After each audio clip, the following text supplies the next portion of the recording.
어떤 젊은이가 근심 가득한 얼굴을 하고 유명한 상담가인 노먼 박사를 찾아왔습니다.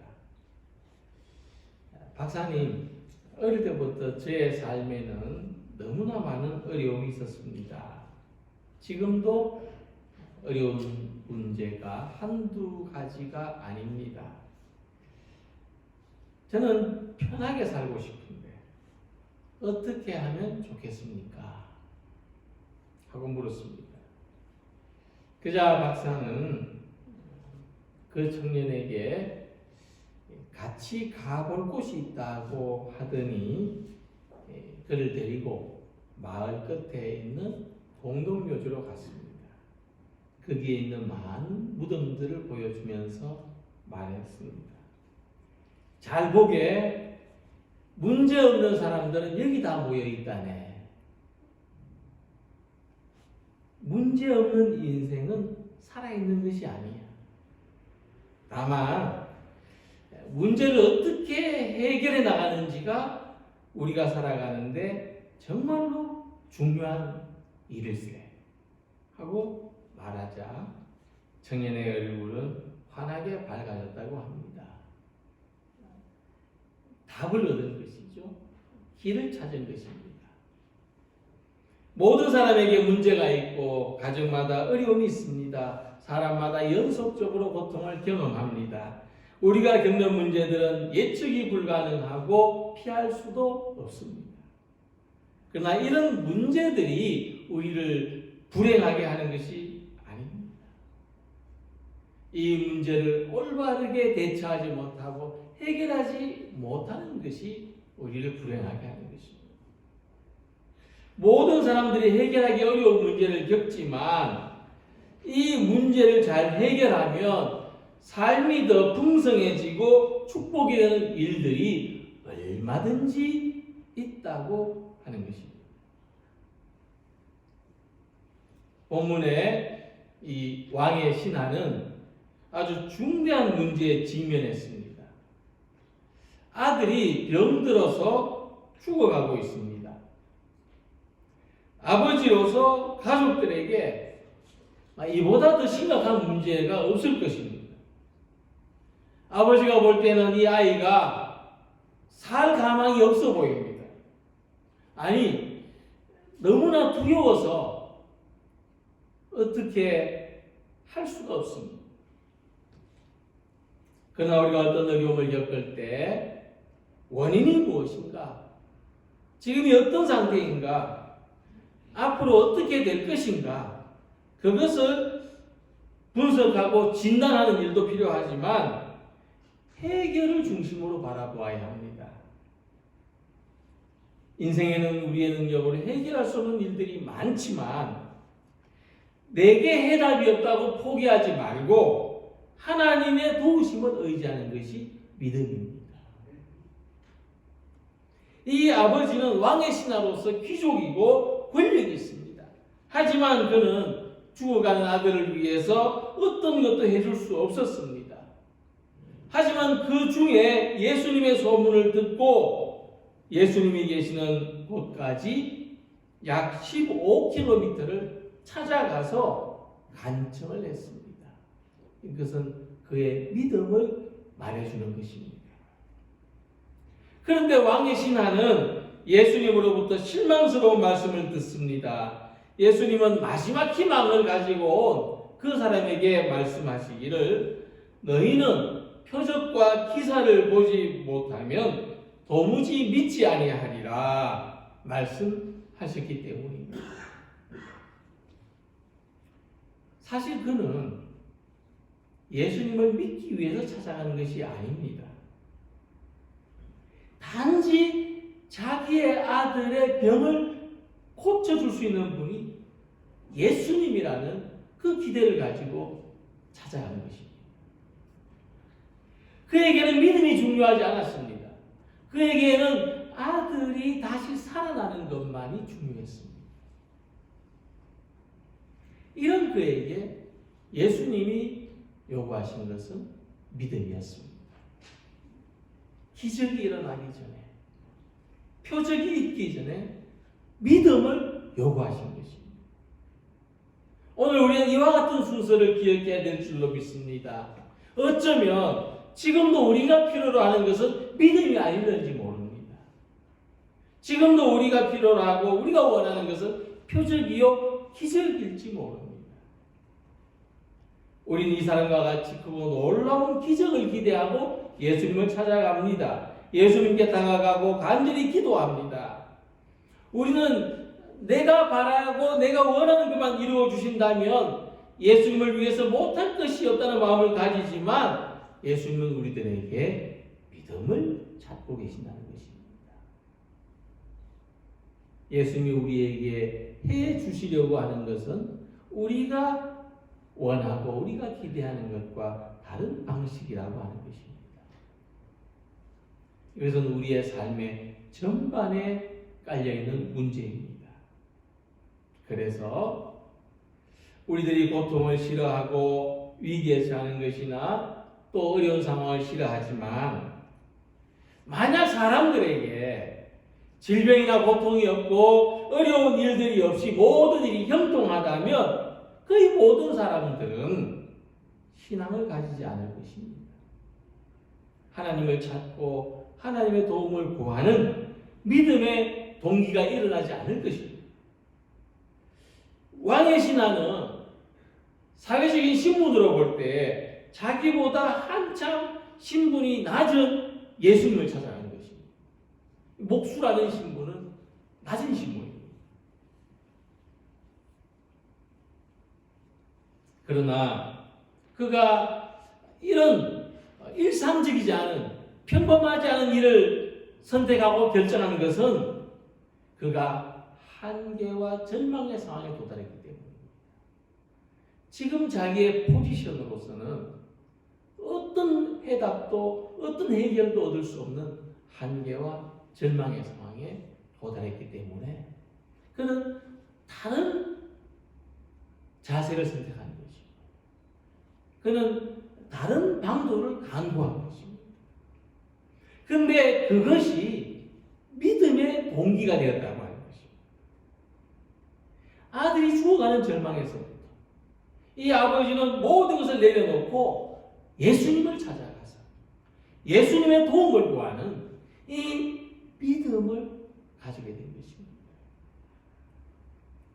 만약 우리들에게 어렵고 힘들고 고통스러운 문제가 있다면 예수님을 만나기 위해서 예수님을 찾아가고 예수님께로 나아가는 믿음의 계기가 되기를 바랍니다. 이 아버지가 주님께 찾아와서 간절한 부탁을 했을 때 예수님의 대답은 대단히 놀라운 것이었습니다.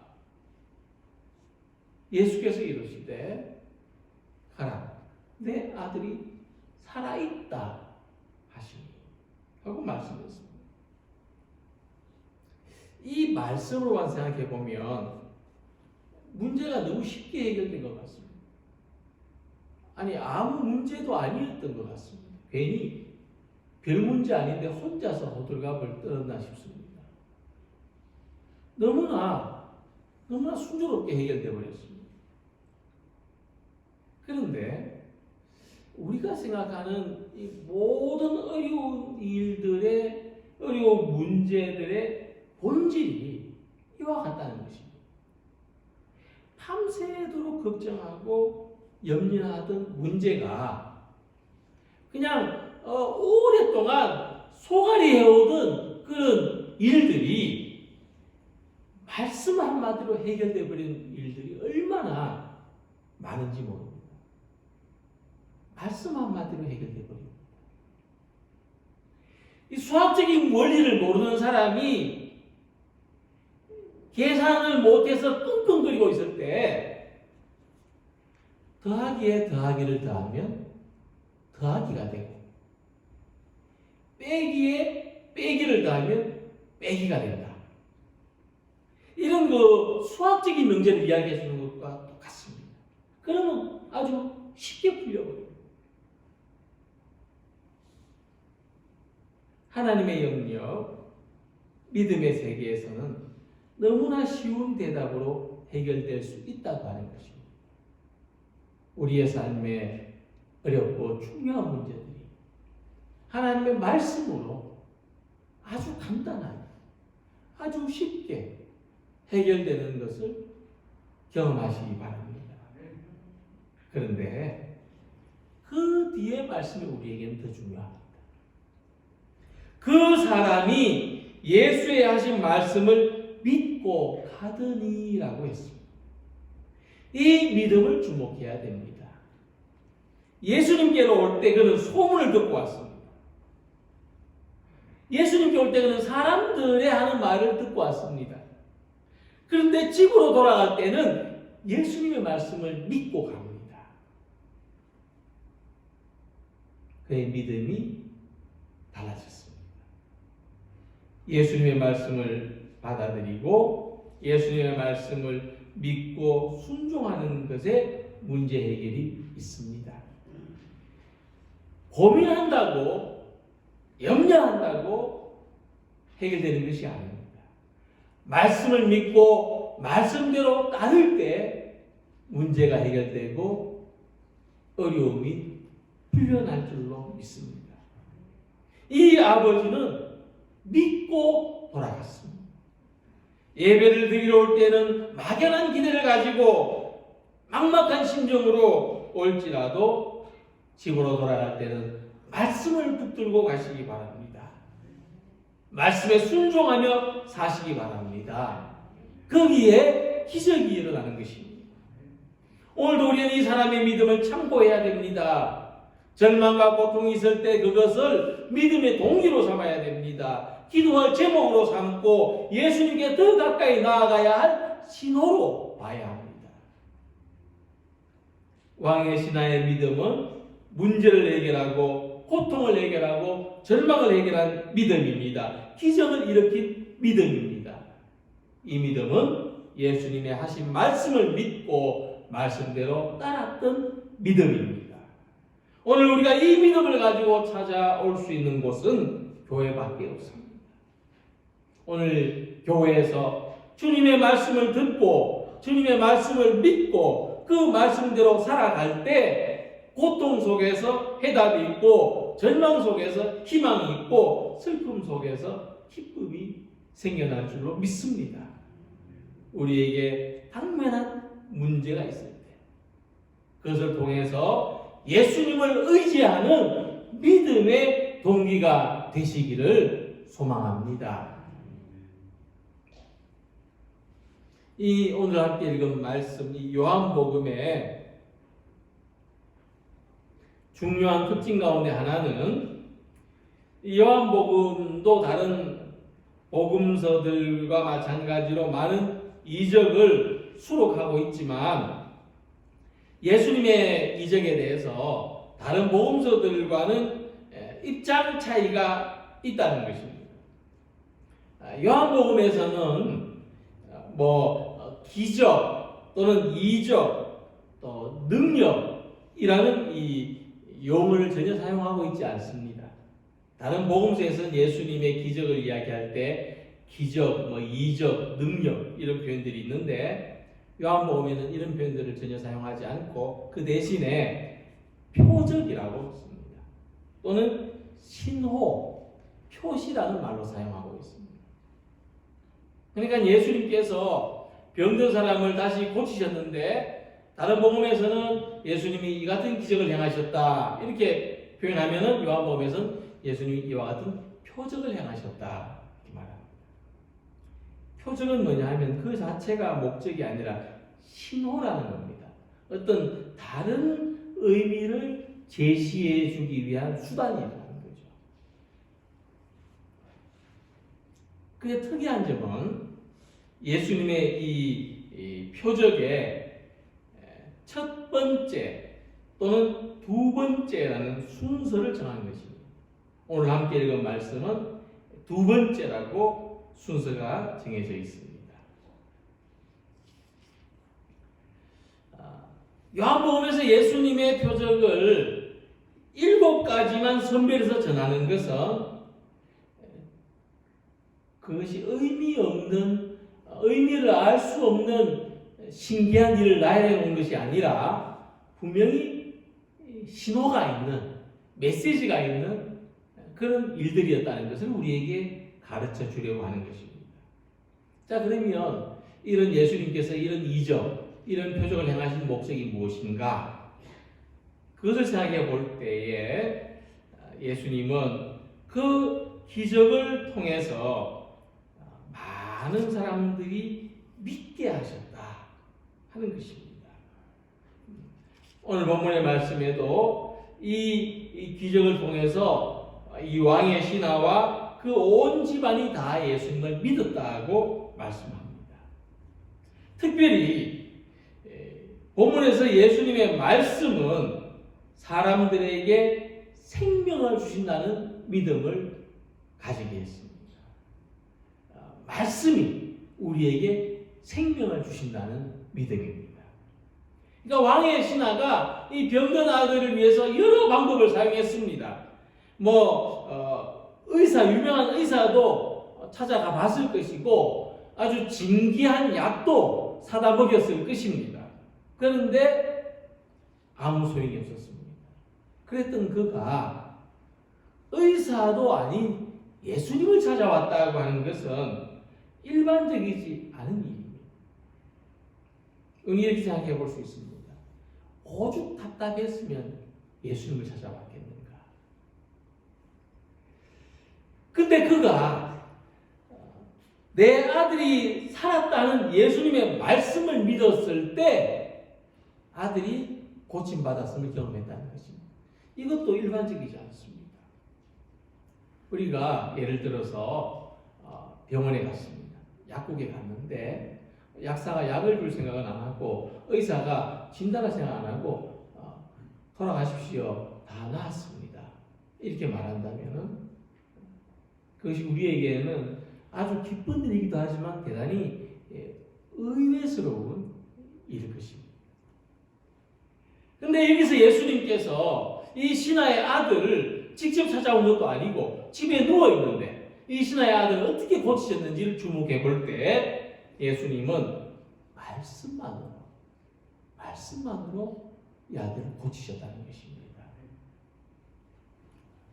만약 예수님이 신비한 약초를 한 뿌리 주시면서 가서 딸에 먹이시오. 우리 어떤 전설 속에 나오는 것처럼 산삼 한 뿌리를 주면서 딸에 먹이시오. 이래가지고 그 아들이 낳았다. 그러면 누구 덕분입니까? 물론 산삼을 주신 예수님 덕분이기도 하겠지만 산삼 덕분이죠. 약초 덕분에 낳은 겁니다. 근데 예수님이 또 이 아들에게 안수를 하거나 또는 수술을 해서 그를 살리셨다면 기술로 나온 겁니다. 역시 최고의 기술. 지방병원에서는 안 되는데 서울의 좋은 병원 가니까 최고의 기술로 나왔다. 이렇게 되는 거죠. 근데 예수님께서 말씀만으로 이 아들을 고치셨다는 것은 무엇을 이야기합니까? 예수님이 생명의 근원이시다. 예수님이 우리 생명의 창조주시다. 예수님이 우리의 구세주시다. 그것을 말씀하고 있는 것입니다. 그래서 요한복음 6장에 보면은 사람들이 오병이의 기적을 보고 구름대같이 몰려들었을 때 예수님께서 뭐라고 하시냐면 그들에게 믿음이 없다고 하셨습니다. 기적을 보고 사람들이 몰려왔는데 믿음이 없다니. 보십시오. 요한복음 6장 35절 36절 보면 예수께서 이르시되 나는 생명의 떡이니 내게 오는 자는 결코 줄이지 아니할 터이요 나를 믿는 자는 영원히 목마르지 아니하리라. 그러나 내가 너희에게 이르기를 너희는 나를 보고도 믿지 아니하는도다 하였느니라. 그러니까 사람들이 예수님한테 온 것은요, 예수님이 우리의 생명이시고 예수님이 우리의 구세주라는 믿음을 가지고 온 것이 아니고 떡을 주시니까, 신기한 기적을 일으켜 주시니까 그것을 보러 온 거죠. 그래서 예수님께서 믿음이 없다고 말씀하신 것입니다. 이 말씀을 듣고 많은 사람들이 실망하고 예수님을 떠나갔습니다. 더 이상 이제 기대할 게 없구나. 그냥 한번 쇼를 해주신 거구나. 그런데 제자들은 무엇이라고 말합니까? 요한복음 6장 68절 보면 이렇게 말합니다. 주여 영생의 말씀이 여기 있사오니 우리는 주님을 떠나지 않겠습니다. 예수님이 원하신 믿음, 제자들의 믿음은 예수님의 인격이 생명의 말씀이라는 믿음이었습니다. 예수님의 말씀을 믿는 것에 생명이 있다는 믿음이었습니다. 예수님의 한 말씀 한 말씀이 우리를 구원하는 말씀이고 우리를 살리는 말씀이라는 믿음이 있었던 것입니다. 그런데 사람들은 무엇인가 신비한 일이 일어나야 저기 뭔가 있나 보다 하고 여깁니다. 어떤 교회에서 저 교회 갔더니 다리 부러진 사람이 다리 나았네. 안 못 보던 사람이 눈을 떴네. 이러면 구름대같이 몰려들 것입니다. 무엇을 위해서? 자기도 그런 나음을 받고자 하거나 또는 신기한 구경거리를 보기 위해서. 근데 성경의 기록을 보면은 믿음이 좋아서 기적을 경험했던 사례보다 기적을 경험한 후에 믿음을 가지게 되었다는 사례가 공통적입니다. 그래서 53절에 그의 아버지가 예수께서 내 아들이 살아있다 말씀하신 그때인 줄 알고 자기와 그 온 집안이 다 믿으니라. 신하의 아들 예수님 알지도 못했어요. 예수님 만나지도 못했어요. 그런데 예수님이 그를 살려주셨습니다. 낫게 해주셨습니다. 이것을 믿었어요. 이것을 믿었어요. 예수님이 나를 낫게 해주셨다. 예수님이 우리 아들을 살려주셨다. 이 기적을 경험하고 그들은 예수님을 믿었습니다. 기적을 통해서 믿음이 생겨나죠.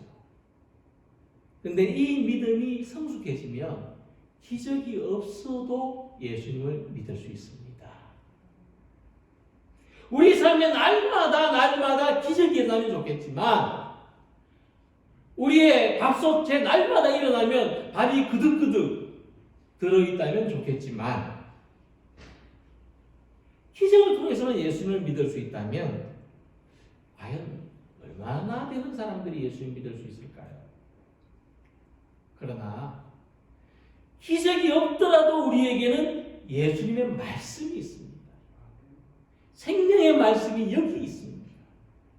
이 말씀을 믿을 때 오히려 말씀을 통해서 기적이 일어날 수 있습니다. 주의 말씀을 믿고 겨자씨만한 믿음이라도 있으면 이 산이 저 바다에 옮겨질 것이라도 하여 그 말씀을 믿으면 그대로 되리라 말씀하셨습니다. 예수님의 말씀을 믿고 말씀대로 이루어지는 기적. 우리들에게 기적을 일으키는 힘은 예수님의 말씀인 것을 믿고 경험하는 모든 성도들이 되시기를 소망합니다. 그래서 본문은 기적보다 말씀을 의지하는 것이 진정한 믿음이라는 것을 드러내고 있습니다. 자, 왕의 신하가 어떻게 믿음을 가지게 되었는지 세 가지 단계로 나누어 볼 수 있습니다. 먼저 소문을 들었습니다. 두 번째는 기적을 기다렸어요. 예수님을 찾아가서 예수님이 행해 주실 기적을 기다렸습니다. 그러다가 세 번째 기적 대신 말씀을 믿게 됐다는 것입니다. 아직 기적이 일어나기 전이에요. 그런데 예수님 말씀을 믿었어요. 자, 그는 직면한 문제 때문에 소문을 듣고 예수님께 나왔습니다. 그 다음에 그는 기적을 기다리는 믿음을 갖기 시작했습니다. 그리고 그는 기적을 기다리는 믿음에서 말씀을 신뢰하는 믿음을 가지게 됐습니다. 그의 기대와는 달리 예수님께서는 말씀만 하셨는데 그는 그 말씀을 신뢰하고 집으로 가던 중에 아들이 낳은 것을 알게 됐습니다. 자, 그렇다면 이 기적은 누가 일으킨 겁니까? 이 기적은 누가 일어나게 했습니까? 반반이죠. 근원은 예수님이시지만 그가 믿지 않았다면 기적은 과연 일어났을까요? 이 아들이 살았다는 예수님의 말씀을 믿는 백부장의 믿음이 기적을 경험하게 했다는 것입니다. 그러므로 기적보다 말씀이 위에 있고 말씀을 믿는 것이 기적을 일으키는 것입니다. 오늘 우리에게는 기적을 행할 수 있는 능력이 없습니다. 그러나 예수님의 말씀을 믿는 사람은 말씀을 믿는 믿음이 일으키는 기적을 경험할 수 있습니다. 예수님의 말씀을 믿고 그 말씀이 우리의 삶에 기적이 되기를 소망합니다. 예수님은 왕의 신하에게 아무런 기적을 행하시지도 않고 내 아들이 낳았다 말씀만 하셨습니다. 예수님은 그에게 믿음을 요구하시는 것입니다.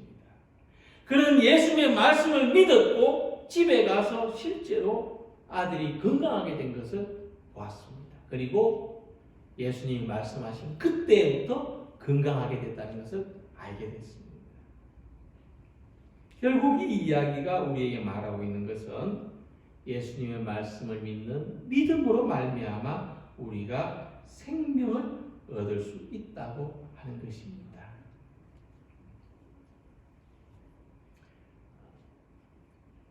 생명을 경험하려면 그 속을 깊이 들여다봐야 합니다. 하나님의 말씀은 그 속뜻을 깊이 살펴봐야 하는 것입니다. 그래서 요즘 개봉된 영화 중에서 그런 대사가 있습니다. 친구를 깊이 알면 내가 깊어진다. 바꾸어서 말씀을 깊이 알면 내가 깊어진다. 이렇게 말할 수 있을 것입니다. 예수님을 깊이 알면 내가 깊어진다.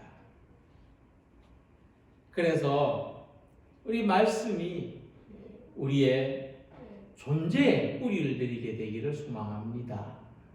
말씀이 내 삶의 근원이 되기를 소망합니다.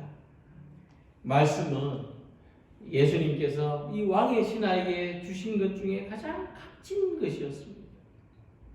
우리가 지금 예수님이 행하시는 것을 볼 수도 없지만 예수님의 말씀은 오늘도 우리는 접할 수가 있지 않습니까? 예수님의 말씀은 지금도 믿는 사람들 속에서 역사하고 있지 않습니까? 그런데 우리가 예수님 말씀을 믿으려 하지 않습니다.